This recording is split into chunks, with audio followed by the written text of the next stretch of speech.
Okay, please.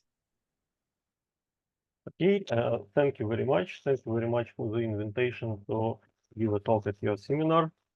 First of all, let me present the plan of my talk for today. First of all, I would like to recall some definitions about quantum algebra UQ-SLN and its finite dimensional representations. I hope that everyone is familiar with these notions, but in order to fix notations, we briefly discuss it. Then I will give you definition of 6G symbols and we discuss some of the applications. Basically, I'm going to consider three topics. Classical topic, angular momentum in quantum mechanics, topics with knot invariants, and Turaev-Viro invariants of three manifolds. Then we are going to discuss symmetries, known symmetries of 6G symbols, which are more or less straightforwardly come from the definitions. It is a orthogonality relation, tetrahedral symmetry, pentagon symmetry, and maybe hexagon symmetry. Next, we very briefly discuss connection with Q hypergeometric functions and orthogonal polynomials and how to calculate 6G symbols. And finally, I am going to present you our conjecture about Tug-the-hook symmetry, which is pretended to be also general symmetry valid for arbitrary representations and arbitrary SLN. Okay, now let us start. So quantum algebra.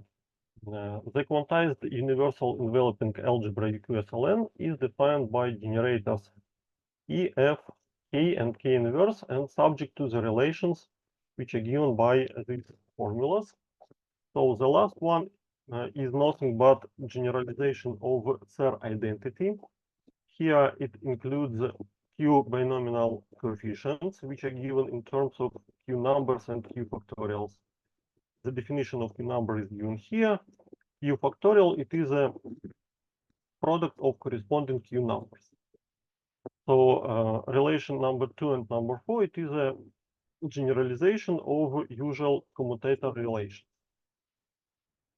So now let us discuss representations and multiplicity space. So I am going to consider only finite dimensional irreducible representation of quantum algebra. All of them are representations of highest weight, and they can be enumerated by Young diagrams in a standard way. Now let us consider the tensor product of two finite dimensional irreducible representations, say mu and nu, and decompose them into irreducible ones. So this decomposition is given by formula 1. It has only finite number of terms, and for some representations rho, it can have repeated summons. These repeated summons we can think about them in the following way. Let us take highest weight vectors of all copies and span the vector space of the highest weight vectors, which is called the multiplicity space. So all vectors from this space is again the highest weight vector of the correspondent highest weights.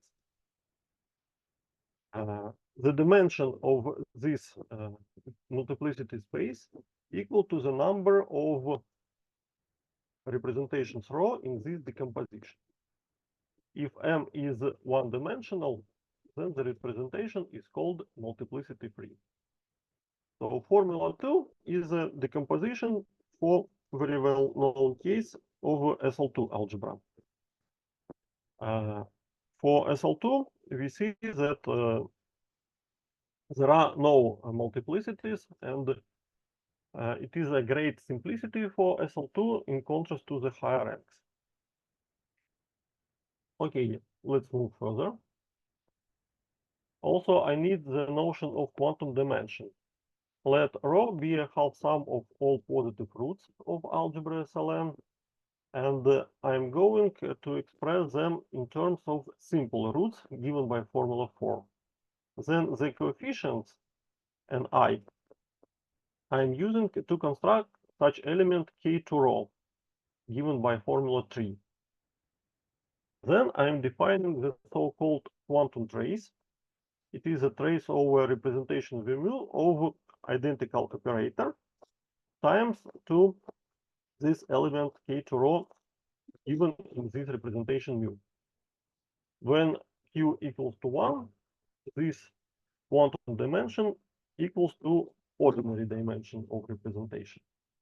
For this quantum dimension, there is an explicit formula which is generalization of famous Hooke formula, but we do not need here such details for this. Okay, but I mean that it is very easy to compute this quantity. Okay, now let us consider the three representations, lambda 1, lambda 2, and lambda 3, and consider the tensor product, and I want to decompose it into irreducible representation. I can do it in different ways. First way, I can take a tensor product of lambda 1 and lambda 2 and decompose it into irreducible representations, mu, and then take tensor product with lambda 3 and decompose it once again.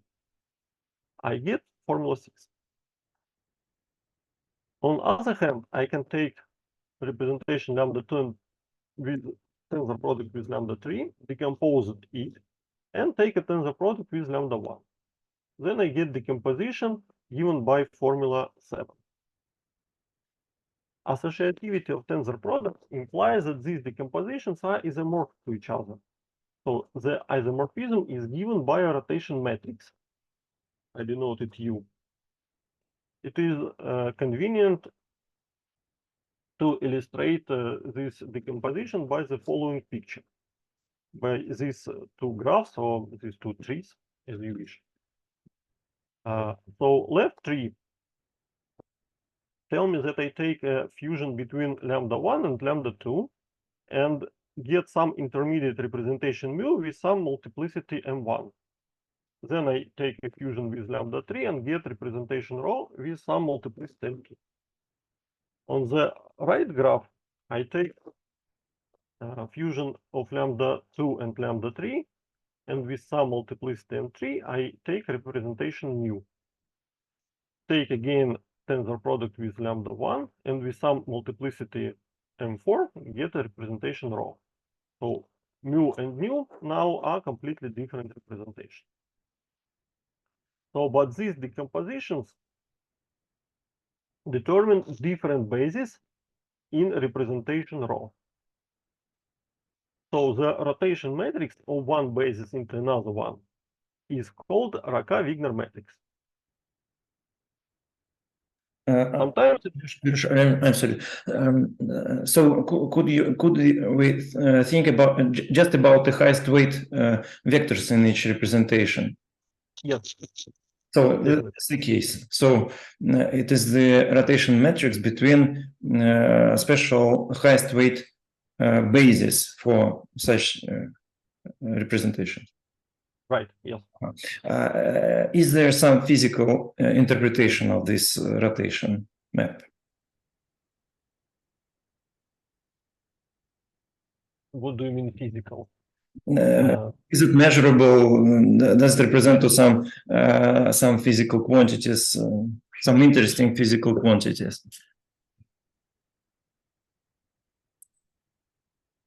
No, let us discuss it just a little bit later on the next slide, okay? About physical meaning. Let me just say you that sometimes it is convenient to use different normalization of the matrix element of this matrix U. Normalization given by such a factor, square root of quantum dimensions. And in such normalization, these matrix elements are called 6G symbols. So they depend on 6 representations, which are enumerated by Young diagrams, and 4 positive integers, which enumerate multiplicities. So 6G symbols appeared in the work of Eugene Wigner where they were used as a tool for studying irreducible representations of SO3 group and SU2 group. In 1942, studying atomic spectra, Julia Racah introduced the concept of recoupling coefficients to describe angular momenta in quantum mechanics. So maybe this is the answer to your question. Okay, thank you. Let us look at this topic in detail. So if we consider the problem of addition of three angular momenta, say you have three particles with three angular momentum, J1, J2, and J3.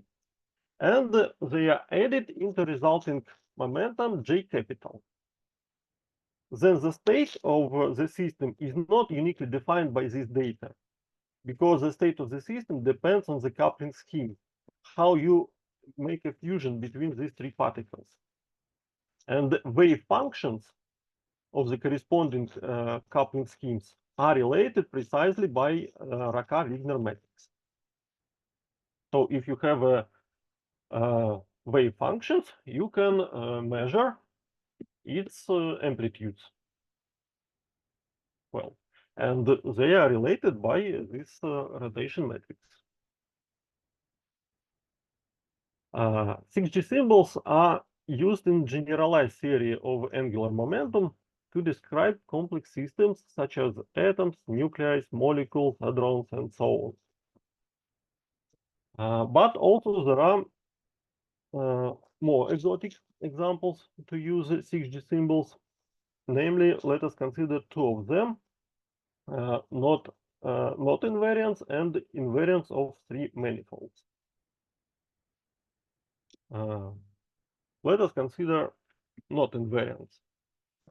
I am going very briefly to discuss this part because it is a rather long story,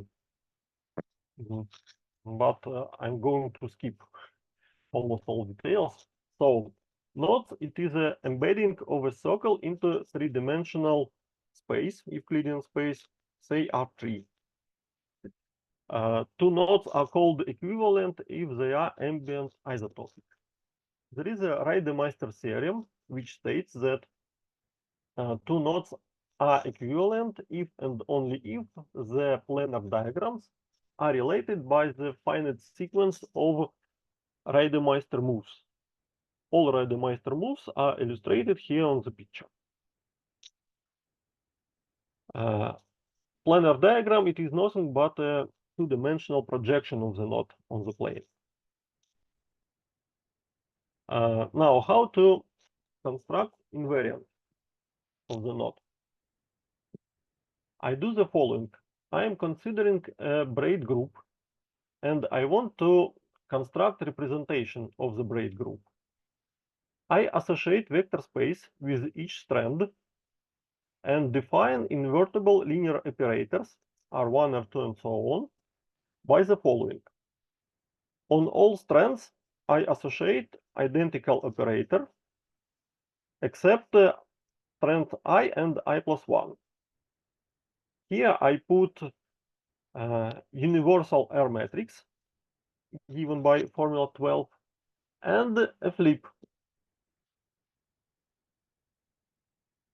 It is known that these operators define a representation of braid group on M strands.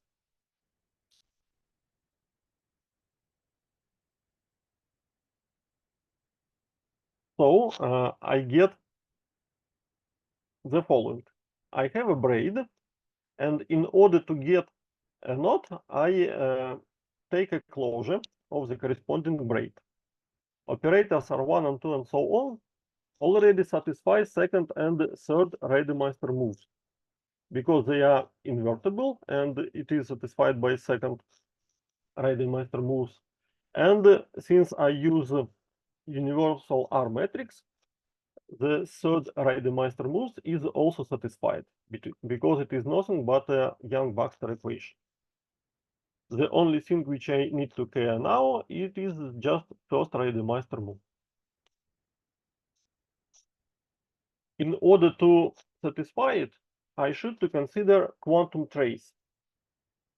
of the representation of my break group. And this quantity now is a topological invariant.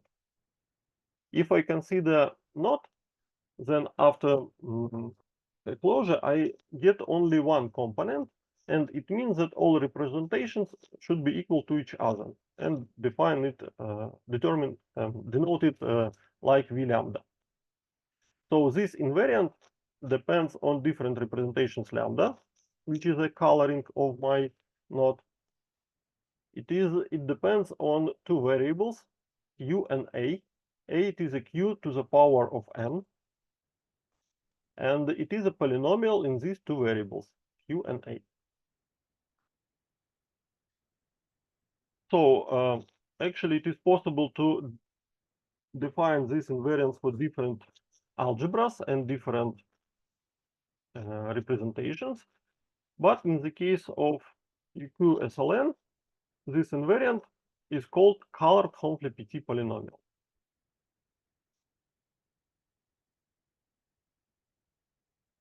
This quantity, it is very interesting for theoretical physicists, because this quantity can be calculated in Chern-Simon theory if you consider vacuum excitation value for the Wilson loop correlator. Wilson loop correlator, it is a gauge invariant correlator, gauge invariant quantity in quantum field theory. And since Chern-Simon theory is a topological theory, then you get a topological invariant. One can show that it is precisely this quantity given by formula 40. It worth noting that usual Chern-Simon theorem is defined in terms of classical algebra. In this particular case for SUN, where SUN, it is a gauge group. But non-perturbative answer now is given in terms of quantum algebra, and it is very interesting. It gives such a hope that maybe for not only for Chern-Simon, but in other different quantum field theories, maybe you can calculate non-perturbative answer if you manage to quantize your gauge algebra in a corresponding way. So, but this is a separate story. Now let us return to 6G symbols. How to calculate this quantity? Consider the case with two strands where we have only one R matrix. In order to calculate trace, it is enough to determine its eigenvalues, which are known due to Ricci-Hicking. It is given by formula 15. It is expressed in terms of quadratic Casimir operators, which can be evaluated for any Young diagrams easily. So in this case, we easily get the answer. Now let us consider case with three strands. Then we have two R matrices, R1 and R2. And now it is impossible to diagonalize them simultaneously. We can diagonalize, say, R1 matrix. Choose the basis given by this coupling scheme. When you take a fusion of V1 and V2, decompose into irreducible representations, and then you manage to diagonalize this R1 matrix. Then, in order to diagonalize R2 matrix, you need to know precisely Racah-Wigner matrix. So it means that to calculate this quantum not invariant, you need to know eigenvalues, you need to know quantum dimensions, and you need to know Racah-Wigner matrix. Aleš, I'm sorry, I missed the principal point. How R matrix is related to the highest weight vectors in representation? You have told that the 6J symbols are responsible for the decomposition. You are right. Because I skipped this detail. skip this detail. Could you give just the direction to think about? Let us return here to this decomposition.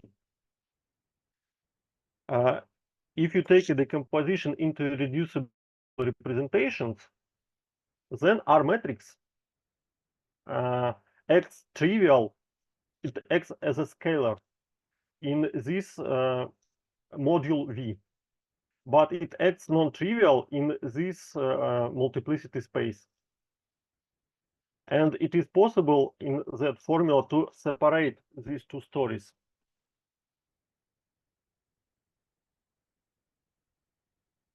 It is enough to calculate how our matrix acts on multiplicity space. Is there an analog of this construction just in the most simple case in the Schur-Weil duality for the group GLN? So in this case, their matrix is just the transposition. Well, I'm not sure I managed to answer the question.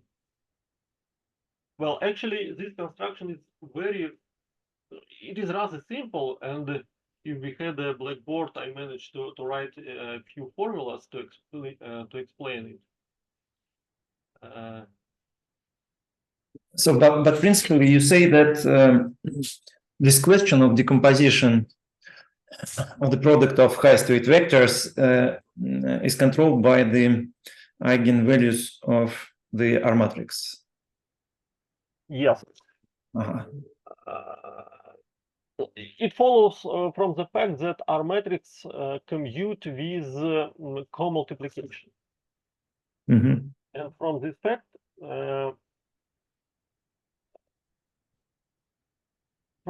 you can get that it is enough to calculate how our matrix acts on highest weight vectors. It is enough to determine everything else. Could you just make a statement how the 6J symbols depends on the eigen values and eigenvectors of the R matrix?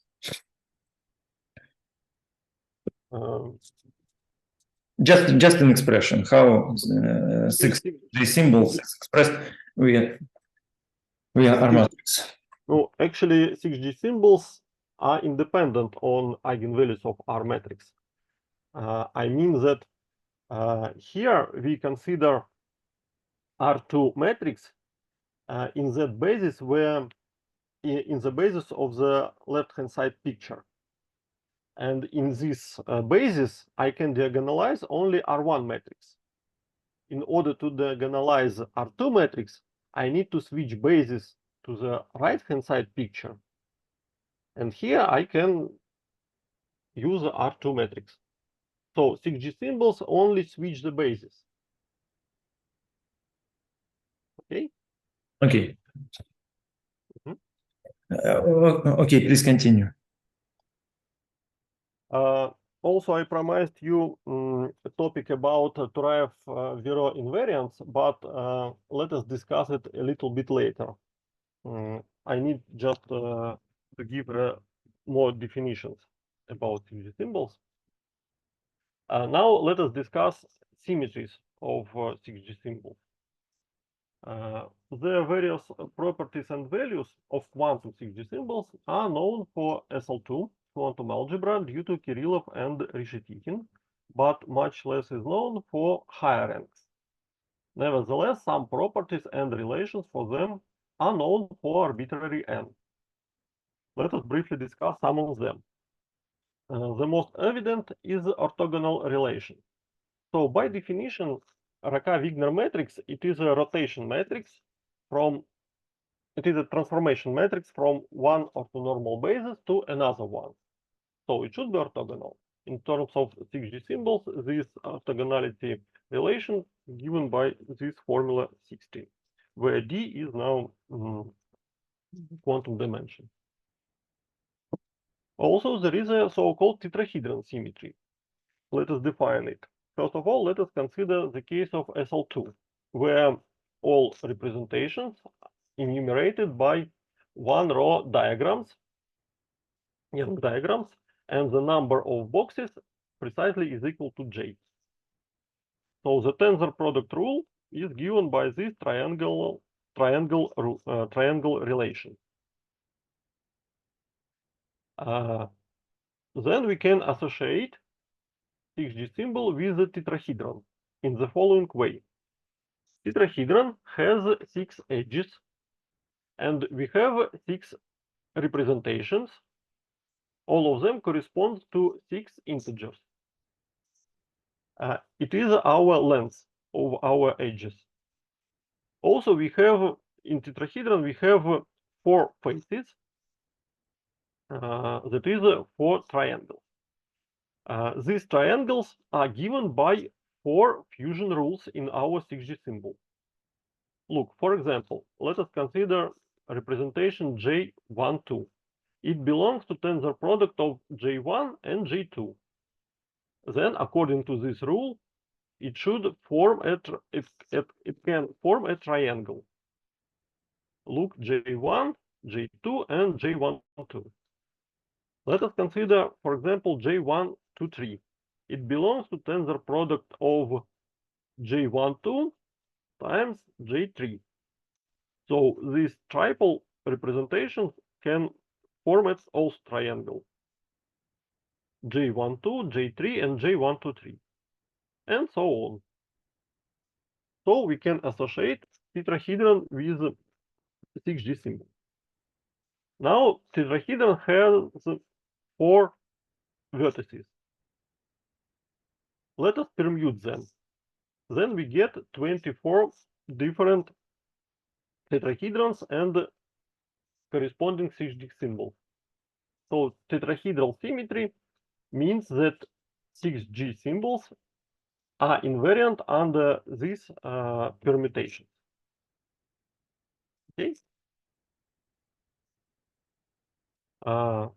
Also, for SL2 case, we have additional symmetries which are called Racah symmetry. For classical algebra, they were discovered by Racah in 1959. For quantum algebra, it was generalized by Kirillov and Reshetikhin. It is a very special symmetry. I don't know how to explain it easily. It is just a result of calculations for me. But in the case of SL2, we know that the full symmetry group contains precisely 144 symmetries, because we know the whole answer for SL2. Full symmetry group for 6G symbols for higher ranks is unknown. Because there are some particular results for some special cases, but the whole answer is unknown. Excuse me. How do you define sums and differences of diagrams, of Young diagrams? I do not define sums of diagrams. I define a sum and difference of number of boxes. Because I don't quite understand this. Because so P is the number of boxes. Yes. Yeah, P is the number of boxes. But there are different diagrams with the same number of boxes. For SL2, no, because it is just one row diagram. Okay, let us think about something different, not SL2. So in non-SL2 case, the same. Yes, you are right. And Racah symmetry is known only for SL2. Oh, so you only work with SL2 case. Yes, yes. It is a very interesting question. What is the counterpart of Racah symmetry for higher ranks? Okay. Okay. So now I defined tetrahedron symmetry for SL2. It turns out that it is possible to define them for general SLN case. and it looks precisely the same. They are generated by permutations of rows and columns. The only difference now, in order to satisfy fusion rules, sometimes you need to use conjugate representation to original one. Conjugate, it is uniquely representation which gives you a singlet if you take a tensor product with original representation. Okay, now we manage to return to Turaev-Viro invariants. So the idea is the following. Let us consider compact three-manifold M, and let us fix some triangulation of this manifold. For simplicity, we assume that M is closed. However, there is a generalization to manifolds with boundaries. Now let us consider irreducible representations of SL2, of quantum SL2, and put Q to be root of unity. Now we associate 6G symbols with tetrahedron as we did on the previous slide. Then let us define the following partition function. Take a product over all simplices of my triangulation. Take product over all edges of my triangulation and compute quantum dimension of corresponding representations. And sum over all possible values of J's just in order to satisfy fusion rules. And multiply by such a normalization factor. V, it is a number of vertices of the triangulation. So the theorem of Turaev and Viro states that this quantity is independent of the triangulation, but depends only on topology of M. Sorry, what does it mean depends on topology? On homeomorphism or homotopy class? Homeomorphism. Okay, thanks. Okay. Let me skip this Racah identity and let us discuss about pentagon identity. Okay, now let us consider 4 irreducible representations and consider their tensor product. Now we want to decompose it into irreducible ones. There are precisely 5 possibilities to do it. All of them are explicitly right down here. We can note that there are 2 different ways to get decomposition 26 from decomposition 22. Get, I mean that we can change the basis with the help of Racah matrix. It means that let me illustrate it by the following picture. Remember that I illustrate the basis by such a tree or such a graph. And now Racah-Wigner matrix make a flip of the edge. For example, here I can make a flip with some Racah matrix of edge lambda 2 from lambda 1 to and make a flip to edge lambda 3. And there are precisely 5 transformations of these bases. It gives me the following algebraic identity, which is known as Biedenharn-Elliot identity or pentagon identity. Pentagon because you get 3 and 2.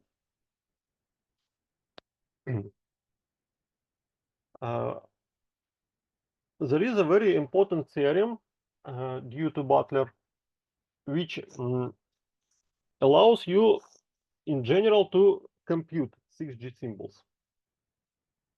First of all, let us divide all 6G symbols into three parts. If 6G symbol contains at least one trivial representation, such symbol we call trivial one. It is always equal to quantum dimension of representation lambda to 3.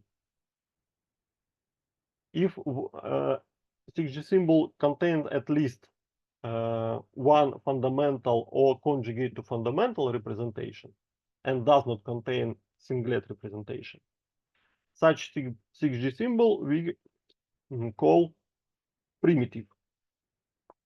All other we call non-primitive 6G symbols.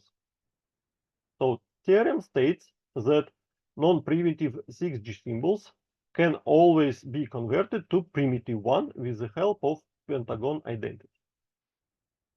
You mean expressed? What does mean converted? Yes, expressed. Yes. Mm-hmm. You can make a recursion and express non-primitive in terms of primitive and trivial. Okay. But except SL2 case, I know only one work where people managed to do it explicitly. They considered a joint representation of SL3, and they managed to calculate corresponding 6G symbols. This is a non-trivial case. It has multiplicities, but that guys completely refuse to consider all something different and something more complicated, because it is really tedious and really difficult to make this recursion. But in principle, it is possible.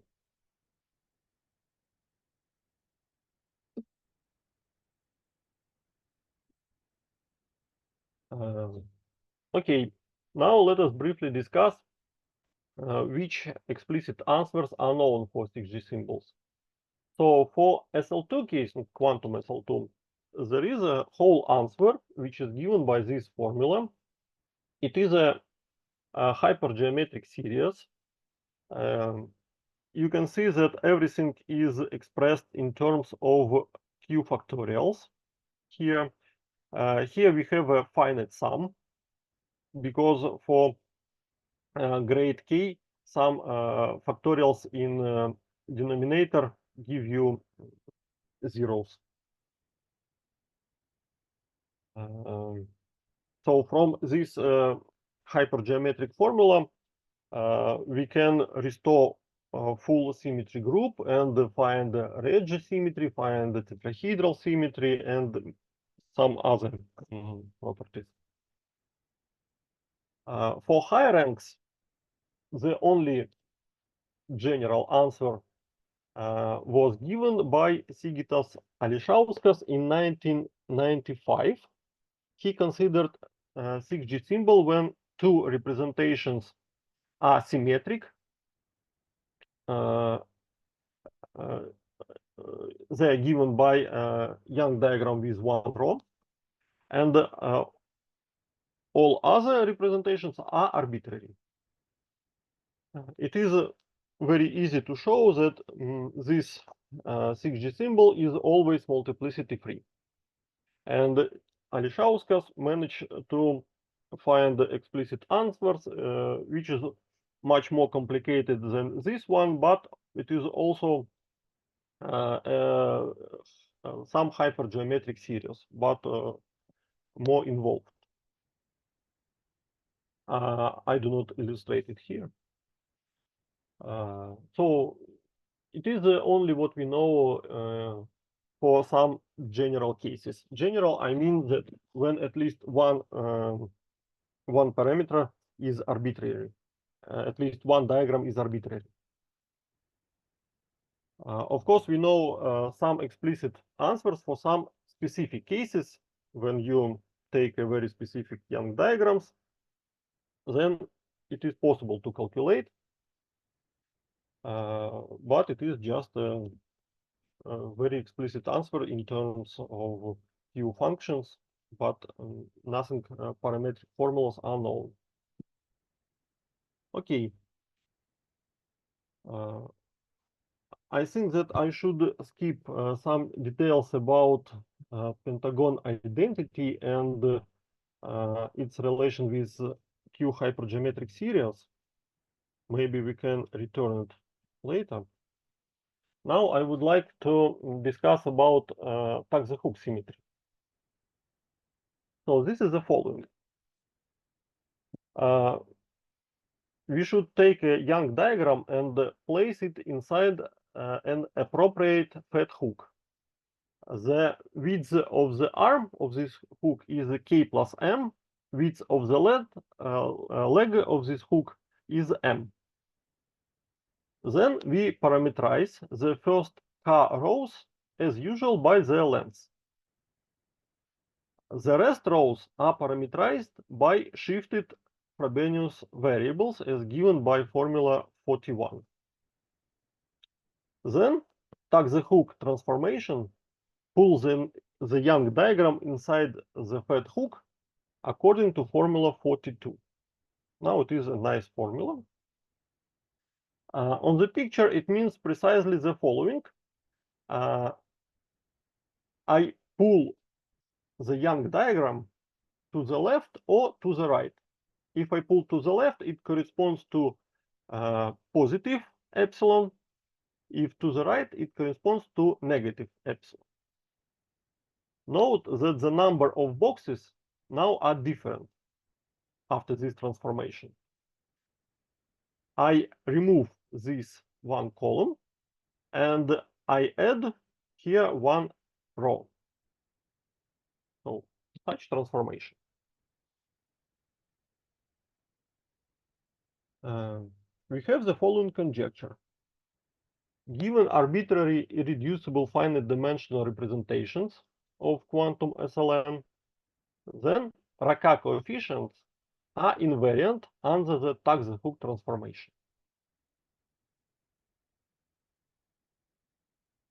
We can apply it, we should apply this transformation to all 6 diagrams which we have in 6G symbol, but we can do for lambda 1, lambda 2, and lambda 3 different shifts, epsilon 1, epsilon 2, and epsilon 3.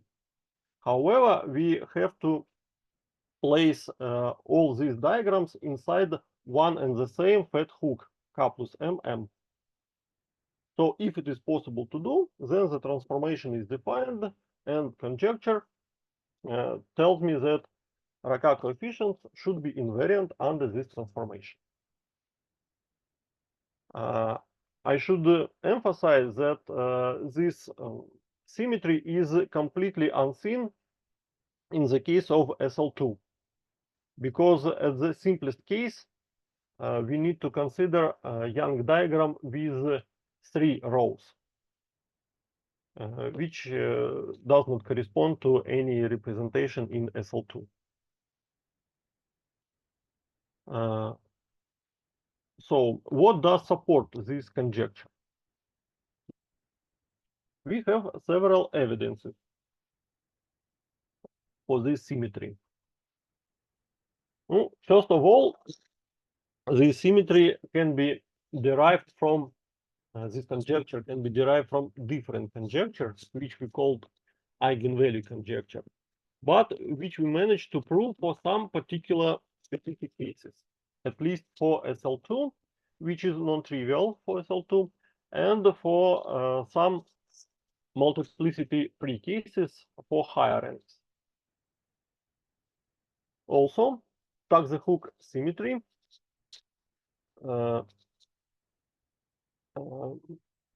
it is possible to define Tug-the-hook symmetry for colored Honfley polynomial, and it is invariant under this transformation. But now, in contrast to Racah-Wigner coefficients, I have to specify fat hook. It should be related with the rank of my algebra here. Now, instead of k, here I have a capital N. It is a rank -1. And I should to put variable a u to the power of n. But this restriction comes from the construction of a colored Hornfly polynomial, because it involves not only Racah-Wigner coefficients, it also involves eigenvalues of R matrices and quantum dimensions. And in order to satisfy invariance under Tug-the-hook transformation, I need to put such restrictions.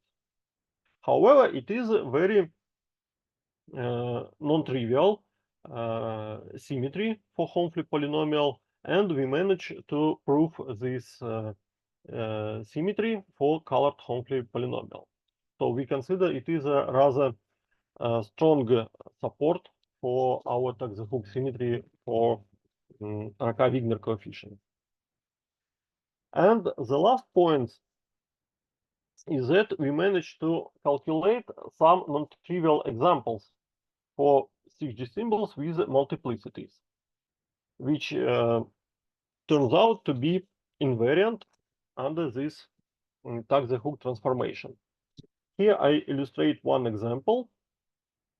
These matrices are 6 by 6 matrices, and they have double multiplicities, and they are related by Tug-the-hook transformation. We managed to calculate them with the help of computer, and they are equal.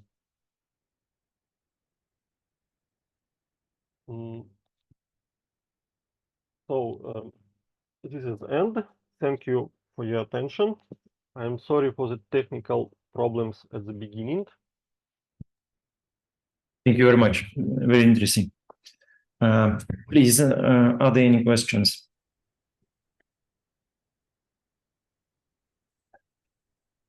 Okay, I have a question.